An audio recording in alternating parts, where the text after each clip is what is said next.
but just, that could be any coach. But this example, come up with 10 unique and perspective shifting ideas for content that my audience have seen nowhere before. My audience are women in their 50s who are looking to become astronauts and start a new colony on Mars. That is matriarchal and communal. I haven't also seen any of these ideas before, he's going to fire me. That's quite specific. Yeah. So that coaching series then becomes Martian Matriarchy Manifesto. That's kind of more distinctive, isn't it?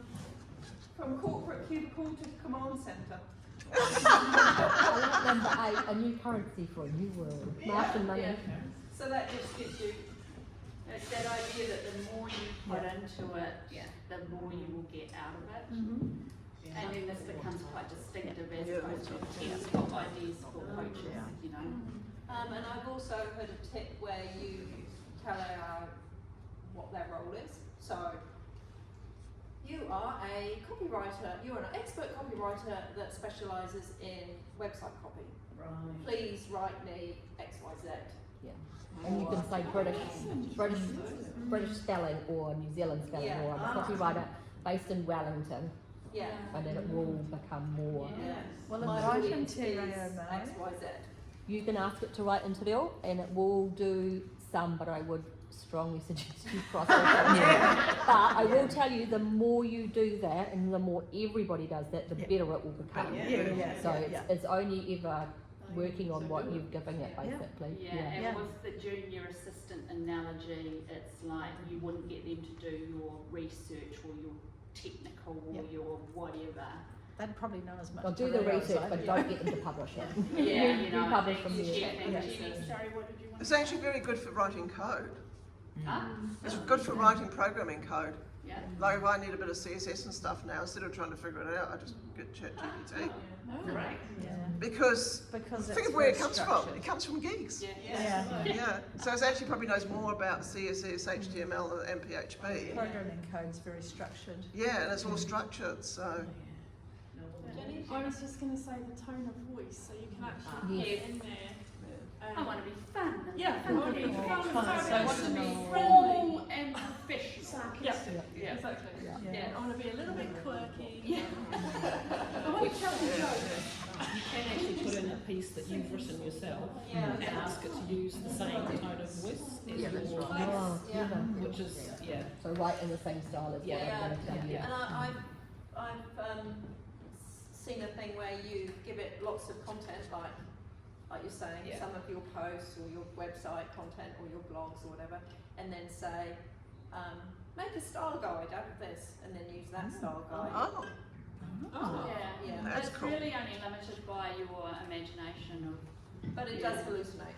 Yes. So, Does hallucinate. as in makes things up. You can also, what I've used it for, because I'm a photographer as well, to compare different websites and will actually tell you the shortcomings of those websites. And it generates it really, really quickly. Yeah. Oh, that's And interesting. I've heard somebody saying that it helps them process their photos, the photographer, and she gets them to process the photos, so it does the kind of technical stuff. I don't know how. Wow, how it does that's that, but- interesting. Interesting. I've seen a really great example where and I've used it based on what the other person showed me, but that you put in bits about yourself as much as you obviously want, and say, I want to have a self-care plan that is something small every day, medium every week, and larger every month, and I want it to include blah blah blah, and these are the 5 things I like doing, and it So- will give you like, A schedule. so it might say 2 minutes of gratitude journal every day, 30-minute walk on a Saturday, but it won't tell me to do swimming because I can't swim. So you have to tell it what you like and what you don't Yeah. like. Yeah, And I've tried that as well, where I've said, using the Pomodoro method, yeah. give me a schedule for today, and I've Yes. got this, and this, and sort of rough times, and then it does me a schedule. But, you know, One of the, you have to follow I it. suppose the next question is, privacy and Yeah. how much does, do you, what do you do to protect yourself from? Well, that's a good question, Yeah. and I think that's up to every personal person Yeah. to decide what they're comfortable with. How much of yourself do you I expose wouldn't to the be AI? putting in a whole lot of medical stuff hell no. and then Yeah. asking for a diagnosis or oh, I've got this and this going on, what should I do? You know, but some people probably do that. Yeah. So I think you need to decide that for yourself, and I think you do need to realise that if you're putting stuff out there, it's out there, because that's how they get their information. But then if you're putting stuff on social media and on website, it's already out there. Yes, I know, but it's what level. If you think you're at home with your Oh, own I see what you mean. Yeah, yeah. and you're putting something, It's my not your boyfriend and I private had a blog. big fight and he said this and then he did that, what should I do? It's a bit like airing your laundry on a group chat. Yeah, you just Yeah. need to Yeah. be On- using your external brain. On that note, for folks who are on LinkedIn, I found out yesterday through a shared post that LinkedIn has changed a privacy setting for everybody that is automatically toggled to on. Use my personal and posts for training AI. It's in the privacy settings on LinkedIn. Interesting. So Goes to the town. go So to that's that. it. Right, but the default Yeah, is I'll send that over as well. There's also a setting in AI that you click and, well, I only use it for my photography, so I don't ever put any personal, but you can actually say that the information that they give you is not actually shared with anybody else. Great to know. Which one is that? That's the one ChatGPT or. Yeah. Yeah, but it's, you have to click on this. You have to deliberately go. security. I think the paid version of ChatGPT has options like that. Right. Yeah, but if you're free, you're the product. So. That would be great. So if you do a post on that, please. Okay, we're going to keep moving because I think we're supposed to be finished now. So we'll just We'll be quick. so we've talked about getting the idea and we've talked about brainstorming, but there are other aspects, of course, which is having your compelling headline or hook, and then telling that story, which is often it's laying out what the challenge is, what the solution is. This is in broad terms, and then the call to action. And so AI can help make it more compelling, friendly, and informative. So that's the kind of thing you can write it and then use ChatGPT to refine it, as opposed to, you know, you can also get ChatGPT to do the whole thing for you. But what I do is, because I'm a writer, so I figure I should actually write and not just ask ChatGPT. But I often get stuck on the headline. You know, like I can sit there for an hour and not figure out what headline I want to do. So if that's the case, I'll chuck my whole story into ChatGPT and I'll give it some prompts. So, you know, I'm looking for 5 headlines or hooks that will attract attention, or that are thought-provoking, or that are fun, or are whatever my kind of audience is for it, or it's something that my customer would be looking for. And if I don't like those 5, and this is where it's a toddler without the tantrums, I go, no, I don't like those 5, give me 5 more, and we can just keep going.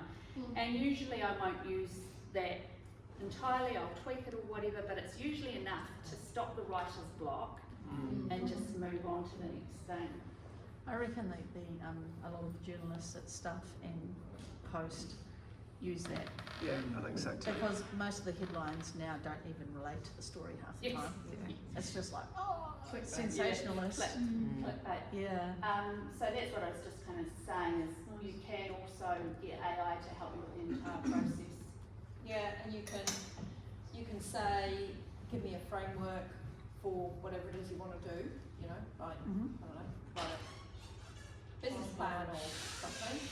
Or you might say, what do I need to do, what questions do you, what information do I need To ask you. to do the thing? All right. Yeah. So I did an example, what sort of information do I need to know to create an infographic? What sort of things do I need to think about, or questions I need to ask you to create an infographic about X, Y, Z? And then it gave me some of those things to think about. So that's the collaboration on your team approach, isn't Yeah, it? nice. Yeah. Now this is all on the handout, and I know that you can't see it, and I was like, Lorraine, I don't want to put that slide up, no one's going to be able to, but we've done it as we'll send Daniela a link to the handout. But basically, you can set up prompts for the whole process. So I'll just come over here. Right. I'm just going to. Can you read okay? Yeah. So Lorraine's example is doing a video. So you know she's wanting the concept and the hook, you know, suggest 5 compelling video ideas on the topic, you know, what's quick and attention grabbing kind of thing. Then it's structuring the video script, outline the 3-minute video script with clear introduction, 2 to 3 main points and a conclusion. I'm just giving you the edited highlights because there's a whole lot.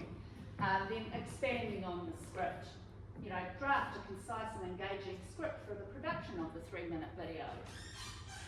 Optimise it for engagement, suggest 3 visual or audio elements I can use to keep viewers engaged during the 3-minute video. And then final refinement, what's the snappy and compelling title, that kind of thing. So you can actually, you know, use it to produce your whole, in this case, a video, but it could be an article or podcast or whatever. Oh, I'll let you talk about it. Yeah, so Lorraine was giving an example of, she makes one video and then she could use the audio to make it a podcast. She could use the transcription thing where it will transcribe what the video says and then you could make it into a blog. You could then chop that video into short videos for social media, or you could use the text and link to the video. So that could be a newsletter, it could be social media, whatever. And I've used, this is another example. So Catherine Caldwell, who used to come to Chrysalis and moved to Nelson, because she's a bit older, she's a bit less technically with it in terms of that, and we got on quite well. And then she wondered if I could help her just put up some blogs, so the sort of technical side of it. So she came up where she wrote something, a blog, and then we got on Zoom together, and I'm literally saying, she shares her screen, and I'm saying, right, open up your website, go to the blog, press that button, do this, copy that. And we've done it a few times now, and together we've put a blog up, and then you use the same content, you do it on LinkedIn, and then we popped it on Facebook, and then we put it on her newsletter, and Google My Business. So that's just one thing, and we've kind of pumped it out across. So you can do that all at once, or you can stagger it in different places. So that's just an example of her challenge was the technical side of things, and that's how we've got around it. Yeah, and then other things you can do with it is these all fancy things that Jane does that I don't know about, like carousels and reels and GIFs and posting as stories and so on. So the idea is you spend that time doing the one thing, aren't we gorgeous? But then you get multiple benefits from it. We were a bit younger back then. So this is circa 2014. Anyway, Was it 2011? Well, it was Somewhere in that vicinity. Yeah. A long time ago. and we were just, this is just an example of a You're still skinny, honey. So, we've all seen those stock photos everyone uses. Yeah. So, and they are good, but everyone uses them. So, if you can, it's quite good to find an image that's specific to you, that's eye-catching, that shows something about your personality, is authentic. And this was an example. And this was when we were running clothes swaps, so we were wearing stuff that we'd got from our clothes swaps. We were running them as charity events, and then we just were going to do a photo shoot in our new clothes, and that's what we did. And it was fun. Okay. Okay, so if you've, done everything that we've talked about, and you've got your idea, and you've written your story, or you've done your video, or your podcast, or whatever, then you've got to send it out into the world. And who finds that terrifying? Yeah, I find it. I remember the first time you do it, it's like, no. And then you're like, it's like me thinking about what's cooked for dinner. So and there's actually a name for it. So I thought that was pretty cool. Can you say it? Yeah, I'm not so sure about that. Phobia. Yeah. But I was just wondering, who's got any ideas of how to feel a little less stressed about Joe?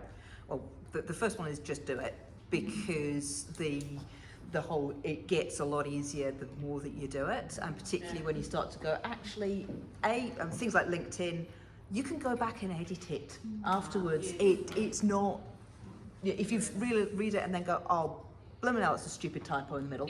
Go on it, it'll come up with a little bracket that says edited. People don't see that. But the other thing that I do, which helps me is I schedule my posts. So I'll write them on a Sunday or a Monday, and then I'll schedule them up, which means that I've hit go, but it's not out there straight away.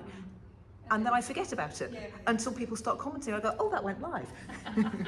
So that's the way that I've got round it. And does anyone else have, what do you I've got a very special mantra: done is better than perfect. Mm. To remind myself that you put it up. Yeah, I know, we're way over time. Not necessarily the before part, but the after. Just check in with yourself, see what happens after you push go. Probably nothing, to be quite honest. Still alive. People might, doesn't suddenly become the headline on the news, and people might like it or things, so I might have those notifications on, but it's like, literally nothing really happens right after you post it. Especially on LinkedIn, it might take 3 weeks before somebody notices it. Yeah, I was going to say that often if we're going to overwhelm, it's our awareness has gone everywhere else but within, you know, so it's quite good to take a pause and to just breathe in down into your belly and just take a moment to settle yourself again, ground yourself, and then breathe and look at it. Yeah, looks good. Push the button. Oh, Another Anne, thing I sorry, Anne, put your hand up first. It's not rude, it's At lovely. the end of the day, you're not going to satisfy everyone. So just remember that what anyone else thinks of me is none of my business. Yeah. That's quite good. And if we go back to some of the things we talked about this morning with that fund of knowledge and like, you know, things that we take for granted, like Daniela said before, maybe it's going to resonate with somebody, maybe you are going to be helpful. If you're keeping your basket of knowledge all to yourself, that's not that helpful. Right. Jenny, what were you I was going to say, well, most of the time, you know, you can rely on people in this room. There'll be someone in this room that's seen your post that jumps on and says, hey, this is cool, or so, you know, because we're all here to support each other. And that's the thing that's always been the biggest benefit for me. Is that kind of, I know that Andrew or someone will jump on and go, yay, or I'll send you a little message going, Jenny, It's a terrible time! fill you up all the time. Well, the other thing for Jane and I around that fear of pushing the button is if we're in any way thinking, oh, this is a little bit, we'll do a sanity check. Yeah. Do I sound ranty? Yeah, like, is that quite what I wanted to say? And the other thing is we'll proofread each other's stuff if it's a bigger thing. So it's also buddying up with someone, if it is a fear, if it's not a fear. Right, we just whip through this stuff. You can repeat it because people probably didn't see it the first time anyway. So I've got one blog thing about annual reports, and I just wheel it out every year. Annually. And I've changed it up a little bit. I made it into a LinkedIn article this year, and I took a bit out, and you know, so you can redo it. And then that's what we were saying about shouting into the void, particularly with LinkedIn, that people see it, they might not comment, but they see it. And so I've often been to something, and they'll go, oh yeah, I saw that you were, you know, something like, I went to quiz and somebody said, oh, didn't you bring date scones? And I've written nothing about date scones on LinkedIn. So people see it, they just don't necessarily. Or then they message you and go, I've been loving your content for ages, didn't know the guy, can we meet up because I think we can do business together? Yeah, that's great. So, That's great. yeah. Because I wonder if they're thinking the same thing. They see your date's gone thing and think, oh, that sounds really interesting. What do I say? Yeah. I don't know. I'll just keep scrolling. I find the same. I just like, But it's part of your visibility strategy, so even if it doesn't look like you're getting clients or conversion to whatever, sales or whatever, you will be surprised at how many people are seeing it, and then it might, 2 years later, they might come back to you. And especially if you're consistently out and the there. thing I found, so I've decided that the thing that makes me slightly different from other designers is that I'm interested in community. And so that's the thing that I'm doing it anyway. So that's what I've started showing more. So same as you, Heather, you've gone on holiday, like I'm at the garden on the weekend, community garden, oh yeah, I can do something. And as long as I tie it back to the idea that, you know, make it relevant, something to do with the fact that I'm in business and that's the sort of stuff I'm interested in, I find it easier. So that hence the date scones, you see. Okay. And So we're not going to go into this because that's a whole nother topic on its own, but we've talked today just about generating one kind of a thing and then using it in multiple ways. But if you're serious about showing up regularly, you do want to kind of have some kind of plan around that. And whether you use a Trello board or post-it notes on the wall or a pen and paper or whatever works for you, I find a 12-month planner is a complete waste of time for me because I get to about month 2 and then I can't be bothered. But I think trying to theme it, like this month was all about your holiday, Heather, but relating it into different aspects of your business. You know, that's a really, this is all if you're stuck for ideas, but you know, if you find a theme for the month, and if you sort of have a bit of a template where you might have one kind of bit personal post and one maybe salesy post, and you know, you just sort of have a bit of a formula. It just helps you rinse and repeat, but it looks fresh to people because you're coming up with lots of ideas as well. You know, you're keeping fresh content, but you're giving yourself a scaffold to make it easier. So we won't. That's basically just a once over lightly, Jules. What sort of frequency for posting? Rachel Clover said 3 times a week, Yeah. bare minimum. Yeah. But surely something's better than nothing. And Leanne, Yes. I mean, I really think it depends on what your business is, who you're talking to. Like, because I've got clients, and same with the newsletter. We're going to do a monthly newsletter, and I'm like, are you really? No, you're not. You're never going to do a monthly newsletter. You're probably not even going to do a quarterly one. But you know, that's probably not what you're supposed to be saying. But what I'm saying is, who is your audience? What do they want to know? What value are you providing? And what is sustainable? Yeah. And if it's really important, but it's not something you can churn out yourselves, what can you delegate? What can you outsource and give it to someone else who, you know, that's their thing? So content isn't king, it's the kingdom. So I don't know if you guys have noticed, but business is a bit different this year. You know, times are tough. And some of the things that we've always done, like just rely on word of mouth, or I don't know, some of the things we've always done, it might not be working anymore. And so it is about coming up with ideas, remaining relevant, answering the pain points or questions that your audience had. All of those things we've talked about. So we think that it is actually a really important aspect of your marketing. And being you, because there's only one of you, so that's really been quite a difference. People are going to choose you because you're you. Rachel Clover did a really good article in Stuff this week about I saw that, but I didn't actually. Yeah. I didn't actually read it, but yeah. Your isms. Yeah. So we all have isms. I thought you said bosoms. Use them too. Your It's our isms. point of difference. Yeah. So you know. So I you am mentioned something. awesome, super excited. Yeah. Yeah. Yeah. Exactly. Be you. Groovy. And that is that. I